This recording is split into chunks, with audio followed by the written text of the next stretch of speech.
2012ರಿಂದ 2020ರವರೆಗೆ ಇರುವಂತಹ ಎಲ್ಲ over ಲೋನ್ಗಳನ್ನು recovery ಮಾಡಿ ಆದಷ್ಟು ಸಂಘಕ್ಕೆ ವಸೂಲಾತಿಯನ್ನು ಮಾಡಿರುತ್ತೇನೆ. ಅದೇ ರೀತಿ ನಾವು ಹೆಚ್ಚಾಗಿ ನಮ್ಮ ಸಂಘದಲ್ಲಿ ಆಡಿಟ್ ರಿಪೋರ್ಟನ್ನು ಹೊಂದುವುದೇ ಹೆಚ್ಚಿಗೆ. ಆಡಿಟ್ ರಿಪೋರ್ಟ್ನಲ್ಲಿ 15ರಿಂದ 19ನೇ ಇಸ್ವಿವರೆಗಿನ ಆದ ಅವ್ಯವಹಾರವನ್ನು ಯಾವ ಆಡಿಟ್ ರಿಪೋರ್ಟ್ನವರು 23ನೇ ಇಸ್ವಿವರೆಗೂ ಯಾರೂ ಹೇಳಲಿಲ್ಲ. ಅದೇ 23-24ನ ಆಡಿಟ್ ರಿಪೋರ್ಟಿಗೆ ಆಡಿಟರ್ ಬರುವಾಗ ನಾನು ಅವರಿಗೆ ಒಂದು ಸೂಚನೆ ಕೊಟ್ಟೆ. ನನಗೊಂದು ಸ್ವಲ್ಪ ಒಂದು ಅನುಮಾನ ಬಂತು, ಕಂಪ್ಯೂಟರ್ ಸ್ವಲ್ಪ ಸರಿ ಇಲ್ಲ, ಕಂಪ್ಯೂಟರ್ ಸರಿ ಇಲ್ಲ ಅಂತ ನನಗೆ ಅನುಮಾನ ಬಂದರಿಂದ ಅವರ ಹತ್ರ ಹೇಳಿದೆ, ನೋಡಿ ಕಂಪ್ಯೂಟರ್ನಲ್ಲಿ ಏನೋ ತೊಂದರೆ ಇದೆ, ಅದನ್ನು ನೀವು ಸರಿಪಡಿಸಿಕೊಡ್ಬೇಕಂತೆ. ಅವರು 2 ದಿನದಲ್ಲೇ ಅವರಿಗೆ ಇವತ್ತು ಮಾಡಿದ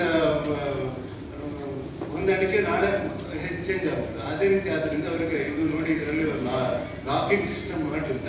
ಲಾಕಿಂಗ್ ಸಿಸ್ಟಮ್ ಮಾಡಿದರೆ ನಾವೆಲ್ಲ ಹುಡುಕಿ ಸರಿ ಮಾಡ್ಬೋದು ಅಂತ ಹೇಳ್ತೇನೆ. ಅದಕ್ಕೆ ನಾನು ತಂದು ಕೊಟ್ಟಿದ್ದೇನೆ, ಲಾಕಿಂಗ್ ಸಿಸ್ಟಮ್ ಮಾಡಿ ಅಂತ ಹಾಕಿರ್ತೇನೆ. ಅವರ ಮೇಲಿಂದ ಆ ಕಾನೂನು ಪ್ರಕಾರ ಅವರು ಲಾಕ್ ಮಾಡಿದ್ರು.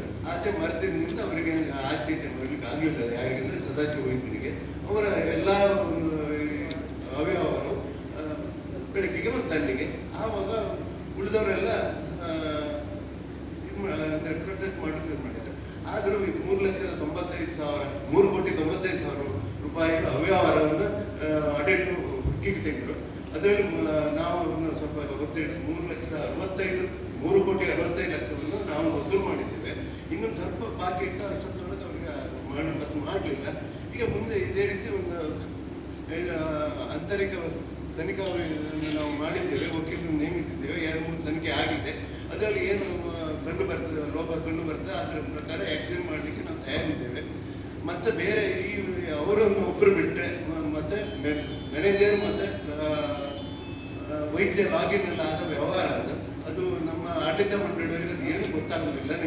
ನಮ್ಮ ವ್ಯವಸ್ಥೆಯನ್ನೇ ಆ ರೀತಿಯ ಒಂದು ವ್ಯವಸ್ಥೆ ಇರೋದ್ರಿಂದ ನಮಗೆ ಆಡಳಿತ ಮಂಡಳಿ ಯಾರಿಗೂ ಅದು ಅವ್ಯವಹಾರದ 5-6 ವರ್ಷದಿಂದ 15ರಿಂದ 24ರವರೆಗೆ ಅದರ ಕಂಪ್ಯೂಟರ್ ವಿಚಾರ ನಮ್ಗೆ ಗೊತ್ತಾಗಲಿಲ್ಲ. ಮೀಟಿಂಗಲ್ಲೂ ಗೊತ್ತಾಗಲಿಲ್ಲ, ನಮ್ಗೆ ಯಾವ ವಿಚಾರದಲ್ಲೂ ಅದು ಗೊತ್ತಾಗಲಿಲ್ಲ.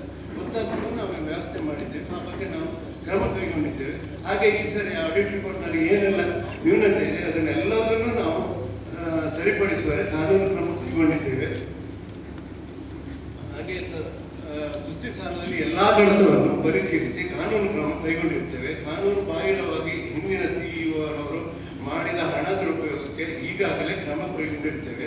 ತಂತ್ರಾಂಶ ದೋಷವಿರುವುದನ್ನು ಆಡಿಟ್ ವರದಿಯಲ್ಲಿ ತಿಳಿಸಿರುವಂತೆ ಹೊಸ ತಂತ್ರಾಂಶ ಅಳವಡಿಸಿ ಪಾರದರ್ಶಕವಾಗಿರುವಂತೆ SB ಪಾಸ್ ಪುಸ್ತಕ ಎಂಟ್ರಿ ಮೆಷಿನ್ನಲ್ಲಿ ಪ್ರಿಂಟ್ ಮಾಡುವುದು ವ್ಯವಸ್ಥೆ ಮಾಡಿರುತ್ತೇವೆ. ಸತ್ಯದ ಕಾರ್ಯಾಚರಿಸುವಂತೆ ಮಾಡಿರುತ್ತೇವೆ. ಲೆಕ್ಕ ಪರಿಶೋಧನಾ ವರದಿಯಲ್ಲಿ ಲೆಕ್ಕ ಪರಿಶೋಧಕರು ನೀಡಿರುವ ಎಲ್ಲ ಸಲಹೆ ಮತ್ತು ಸೂಚನೆಗಳನ್ನು ಕಟ್ಟುನಿಟ್ಟಾಗಿ ಪಾಲಿಸಿ ಆಡಳಿತ ಮಂಡಳಿಯಿಂದ ಕ್ರಮ ಕೈಗೊಂಡಿರುತ್ತೇವೆ.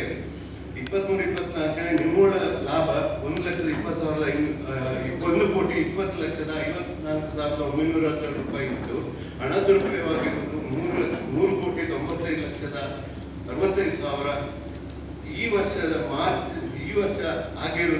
ಗೊತ್ತಾಗಿರೋದ್ರಿಂದ ಕಳೆದ ವರ್ಷ ಆಡಿಟ್ ವರದಿಯಲ್ಲಿ ಆ ವಜಾ ಮಾಡಲಾಗದೇ ಇರುವುದರಿಂದ ತಾತ್ಕಾಲಿಕವಾಗಿ 2,75,10,33 ನಷ್ಟ ಕಂಡು ಬರುತ್ತದೆ. ಆದರೆ ಮುಂದಿನ ವರ್ಷದಲ್ಲಿ ಜಮಾ ಆದ ಹಣದಿಂದ ಸೊಸೈಟಿಯಲ್ಲಿ ಸಂಘಕ್ಕೆ ಹೆಚ್ಚಿನ ಲಾಭ ಬರುವುದು. ಈ ಬಗ್ಗೆ ಎಲ್ಲ ತನಿಖೆ ಆದ ಮೇಲೆ ವಿಶೇಷ ಮಹಾಸಭೆಯನ್ನು ಕರೆಯುವರೆ ಸಂಘಕ್ಕೆ ಲಾಭ ಬರುವುದಲ್ಲದೆ ನಷ್ಟ ಇರುವುದಿಲ್ಲ.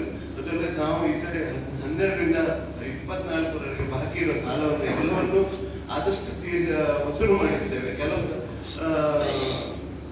ಸಾಲ 23 ಲಕ್ಷ ಸಾಲ ಕೊಟ್ಟಿದ್ದರೆ 66-67 ಲಕ್ಷ ನಾವು ವಸೂಲು ಮಾಡಿದ್ದೇವೆ ಬಡ್ಡಿ ಕೂಡ.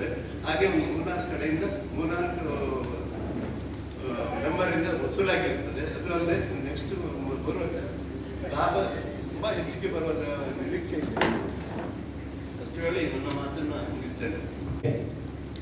ಸ್ವಾಭಿಮಾನಿ ಸಹಕಾರಿ ಎನ್ನುವ ಒಂದು ಆಹ್ವಾನದಲ್ಲಿ ಒಂದು ಸಂಘಟನೆಯವರು ನಮ್ಮ ಸಹಕಾರಿ ವ್ಯಾವಸಾಯಿಕ ಸಂಘದ ಬಗ್ಗೆ ಸಂಘದ ಎದುರು ಒಂದು ಪ್ರತಿಭಟನೆ ಮಾಡ್ತಾರೆ. ಅದರಲ್ಲಿ ಹಣ ದುರುಪಯೋಗ ಆಗಿದೆ. ಅದರಲ್ಲಿ ಆಡಳಿತ ಮಂಡಳಿ ಸಂಪೂರ್ಣವಾಗಿ ಅದರಲ್ಲಿ ಶಾಮೀಲು ಅಂತ ಇಲ್ಲಸಲ್ಲದ ಆರೋಪವನ್ನು ನಮ್ಮ ಆಡಳಿತ ಮಂಡಳಿ ಮೇಲೆ ಮಾಡಿದ್ದಾರೆ. ಏನು ಪ್ರತಿ ವರ್ಷ ಆಡಿಟ್ ಮಾಡ್ತೇವೆ ನಾವು. ನಮ್ಮ DCC ಬ್ಯಾಂಕಿನ ಸೂಪರ್ವೈಸರ್ಗಳು ನಮ್ಮ ಸೊಸೈಟಿಯಲ್ಲಿ ಪ್ರತಿ 3 ತಿಂಗಳಿಗೊಮ್ಮೆ ಸೂಪರ್ವೈಸರ್ ಮಾಡ್ತಾರೆ. ಅದರಲ್ಲಿ ಯಾವುದೇ ಹಣ ದುರುಪಯೋಗದ ಬಗ್ಗೆ ನಮ್ಮ ಆಡಳಿತ ಮಂಡಳಿಯ ಗಮನಕ್ಕೆ ತರುವುದಿಲ್ಲ. ನಮ್ಮ ಆಡಳಿತ ಮಂಡಳಿಯ ಕರ್ತವ್ಯ ಏನಂತ ಹೇಳಿದ್ರೆ, ಯಾರು ಸದಸ್ಯರು ಲೋನ್ ಪೇಪರ್ ಕೊಡ್ತಾರೆ ಅದರ ಒಂದು ಡಾಕ್ಯುಮೆಂಟ್ ಅನ್ನು ಚೆಕ್ ಮಾಡಿ ನಾವು ಲೋನ್ ಅನ್ನು ಸ್ಯಾಂಕ್ಷನ್ ಮಾಡ್ತೇವೆ. ನಾವು ವ್ಯವಹಾರ ಮಾಡೋದು ನಾವಲ್ಲ, ವ್ಯವಹಾರ ಮಾಡಲಿಕ್ಕೆ ಒಂದು ದಾರಿ ತೋರಿಸುವುದು ನಮ್ಮ ಆಡಳಿತ ಮಂಡಳಿಯ ಕರ್ತವ್ಯ. ಹಾಗಾಗಿ ಈ ದೊಡ್ಡ ಮೊತ್ತದ ಹಣ ದುರುಪಯೋಗದ ಬಗ್ಗೆ ನಮಗೆ ಯಾವುದೇ ಮಾಹಿತಿ ಇರಲಿಲ್ಲ. ಈ ಬಾರಿ ಆಡಿಟರ್ ಆದ ಜೀವನ್ ಕುಮಾರ್ ಶೆಟ್ಟಿ ಅವರು ಮೊದಲು ಬಂದಾಗ ಅವರಿಗೆ ಏನು ಕೊಡಲಿಲ್ಲ, ಗೊತ್ತಾಗಲಿಲ್ಲ. ಆದರೂ ಸಹ ಈ ವರ್ಷ 2023-24ರಲ್ಲಿ ನಮ್ಮ ಸಂಘ 1,24,00,000 ಲಾಭ ಇದೆ ಅಂತ ಹೇಳಿದರು. ಆವಾಗ ನಮ್ಮ ಅಧ್ಯಕ್ಷರು ಏನೋ ಸ್ವಲ್ಪ ವ್ಯತ್ಯಾಸ ಕಾಣ್ತದೆ, ಸ್ವಲ್ಪ ಗುಸು ಇದೆ, ನೀವಂತ ಸಿಸ್ಟಮ್ ಬ್ಲಾಕ್ ಮಾಡಿ ಅದನ್ನು ಆಡಿಟ್ ಮಾಡಿ ಅಂತ ಹೇಳಿದ್ರು. ಆವಾಗ ಆಡಿಟ್ ಹೇಳ್ತಾರೆ, ನಿಮ್ಮ ಲೆಟರ್ ಬೇಕಾಗತ್ತೆ ನಮಗೆ ಲಾಕ್ ಮಾಡಲಿಕ್ಕೆ, ಆದ್ರಿಂದ ನಿಮ್ಮ ಸಿಸ್ಟಮ್ ಅನ್ನು ಲಾಕ್ ಮಾಡಲಿಕ್ಕೆ ನೀವೊಂದು ಲೆಟರ್ ಕೊಡಿ ಅಂತ ಹೇಳ್ತಾರೆ. ಆವಾಗ ನಮ್ಮ ಅಧ್ಯಕ್ಷರು ಅದು ನಮ್ಮ ಮೀಟಿಂಗ್ ಕರೆದು ಕೊಡಬೇಕಿತ್ತು, ಮತ್ತೆ ಅದರಲ್ಲಿ ಹೆಚ್ಚು ಕಡಿಮೆ ಆಗ್ತದೆ ಕೂಡಲೇ ಲೆಟರ್ ಬರೆದು ಕೊಟ್ಟು ನಮ್ಮ ಸಿಸ್ಟಮ್ ಅನ್ನು ಲಾಕ್ ಮಾಡಿ ಆಡಿಟ್ ಮಾಡ್ಲಿಕ್ಕೆ ಹೇಳ್ತಾರೆ. ಆವಾಗ ಇವರ ನಮ್ಮ ಮಾಜಿ CEO ಸದಾಶಿವ ವೈದ್ಯರವರ ಕೈ ಚಳಕ ಗೊತ್ತಾಗ್ತದೆ. ಮತ್ತು 2005ರಿಂದ 24ರವರೆಗೆ ಜೀವನ್ ಶೆಟ್ಟರು ವೆರಿಫಿಕೇಶನ್ ಮಾಡ್ಕೊ ಬರ್ತಾರೆ. 2005ರಿಂದ ಸಣ್ಣ ಮಿಸ್ ಆಪರೇಷನ್ ಸಂಘದಲ್ಲಿ ನಡೆದಿದೆ, 2007ರಲ್ಲಿ ನಡೆದಿದೆ, 12ರಲ್ಲಿ ನಡೆದಿದೆ, 2015, 16, 17, 18, 19ರಲ್ಲಿ ಜಾಸ್ತಿ ಒಂದು ಹಣ ದುರುಪಯೋಗವನ್ನು ಮಾಡಿದ್ದಾರೆ. ಅದು ಈಗಿನ CEO ಅವರು 2 ಲಾಗಿನ್ ಅನ್ನು ಉಪಯೋಗಿಸಿಕೊಂಡು, ಒಂದು ಮ್ಯಾನೇಜರ್ ಲಾಗಿನ್ ಮತ್ತು ವೈದ್ಯ ಅನ್ನೋ ಲಾಗಿನ್ ಅಲ್ಲಿ ಠೇವಣಿಯಲ್ಲಿ ನೆರವು ಠೇವಣಿಯಲ್ಲಿ ಒಂದು ಫೇಕ್ ಖಾತೆಗಳನ್ನು ತೆರೆದು ಅದರಲ್ಲಿ ಅವರು ಅವ್ಯವಹಾರ ಮಾಡಿರುತ್ತಾರೆ. ಆವಾಗ ಆಡಿಟ್ ನಮಗೆ ಕರಡು ವರದಿಯಲ್ಲಿ 3,65,00,000 ರೂಪಾಯಿ ಅವ್ಯವಹಾರ ಆಗಿದೆ, ಅದನ್ನು ನೀವು ಕಟ್ಟಿಸ್ಕೊಳ್ಬೇಕು ಅಂತ DCC ಬ್ಯಾಂಕ್ ಡೈರೆಕ್ಟರ್ ಇದ್ರು, ಸೂಪರ್ವೈಸರ್ ಇದ್ರು. ಆವಾಗ ನಾವು CEO ಹತ್ರ ಹೇಳಿ ನೀವು ಅದು ಕಟ್ಟಬೇಕಾಗುತ್ತೆ ಅಂತೇಳಿ ಹೇಳಿದವಾಗ ಅವರು ಸಂಪೂರ್ಣ ಒಪ್ಕೊಂಡ್ರು.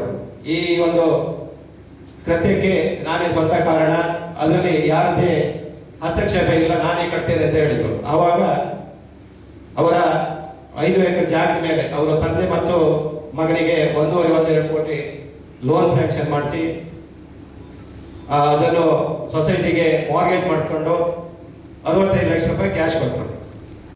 ಆವಾಗ ಒಂದು ಸೆಪ್ಟೆಂಬರಲ್ಲಿ ವಸೂಲಾಗಿದ್ದು ಅದನ್ನು ಯಾವುದೇ ಅಕೌಂಟಿಗೆ ಹಾಕಲಿಕ್ಕೆ ಆಡಿಟರ್ ಬಿಡಲಿಲ್ಲ. ಸಸ್ಪೆನ್ಸ್ ಅಕೌಂಟಲ್ಲಿ 3,65,00,000 ರೂಪಾಯಿ ಹಾಗೆ ಇದೆ. ನಮಗೆ ಈ ವರ್ಷ ಡಿವಿಡೆಂಡ್ ಕೊಡಲಿಕ್ಕೆ ಯಾಕಾಗಲಿಲ್ಲ ಅಂತ ಹೇಳಿದ್ರೆ, ಈ 3,65,00,000 ಹಿಂದಿನ ಸಾಲಿನಲ್ಲಿ ವಸೂಲಾಗಬೇಕಿತ್ತು, ಅದು ಸೆಪ್ಟೆಂಬರಲ್ಲಿ ವಸೂಲಾದ್ರಿಂದ ಡಿವಿಡೆಂಡ್ ಕೊಡಲಿಕ್ಕೆ ಆಗಲಿಲ್ಲ.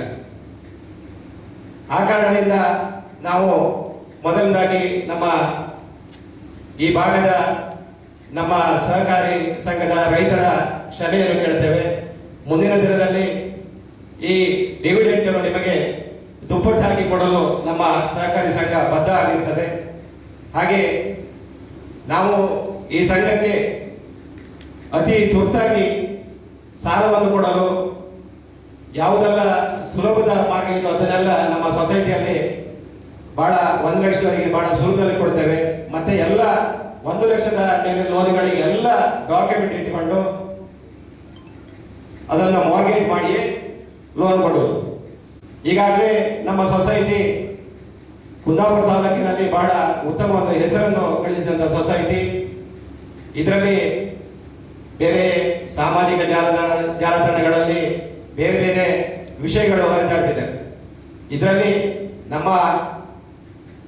ನಾವು ಬಿಜೆಪಿ ಬೆಂಬಲಿತ 9 ಸದಸ್ಯರು ಮತ್ತು ಕಾಂಗ್ರೆಸ್ ಬೆಂಬಲಿತ 4 ಸದಸ್ಯರಿದ್ದೇವೆ. ಇಲ್ಲಿ ಯಾವುದೇ ನಿರ್ದೇಶಕರು ಈ ಕೃತ್ಯಗಳಲ್ಲಿ ಭಾಗಿಯಾಗಲಿಲ್ಲ ಎಂದು ಘಂಟಘೋಷವಾಗಿ ಈ ಸಮಯದಲ್ಲಿ ಹೇಳಿ ಬಯಸ್ತೇನೆ. ಮೊನ್ನೆ ಕೆಲವರು ಆ ಒಂದು ಪ್ರತಿಭಟನೆಯಲ್ಲಿ ಹೇಳ್ತಾರೆ, ಇಲ್ಲಿನ ನಿರ್ದೇಶಕರು ಸಾಲ ಹೊರಗಿನವರಿಗೆ ಕೋಟಿಗಟ್ಟಲೆ ಸಾಲ ಕೊಟ್ಟು ಕಮಿಷನ್ ಮತ್ತು ಪರ್ಸೆಂಟೇಜ್ ಅನ್ನು ತಗೊಳ್ತಾರೆ ಅಂತ. ಅದು ಸತ್ಯಕ್ಕೆ ದೂರವಾದ ಮಾತು. ನಾವು ಯಾರು ಅಂತ ಹಿನ್ನೆಲೆಯಿಂದ ಬಂದವರು ಅಲ್ಲ. ನಮ್ಮ ಮೇಲೆ ಯಾವುದೇ ಕ್ರಿಮಿನಲ್ ಮೊಕದ್ದಮೆ ಹಾಗೆ ರಾಬಿ ಮಾಡುವಂತ ಕೇಸ್ಗಳು ಯಾವ ಡೈರೆಕ್ಟರ್ ಮೇಲೆ ಇಲ್ಲ ಅಂತ ಕರೆದು ನಮಗಿಲ್ಲ. ನಾವು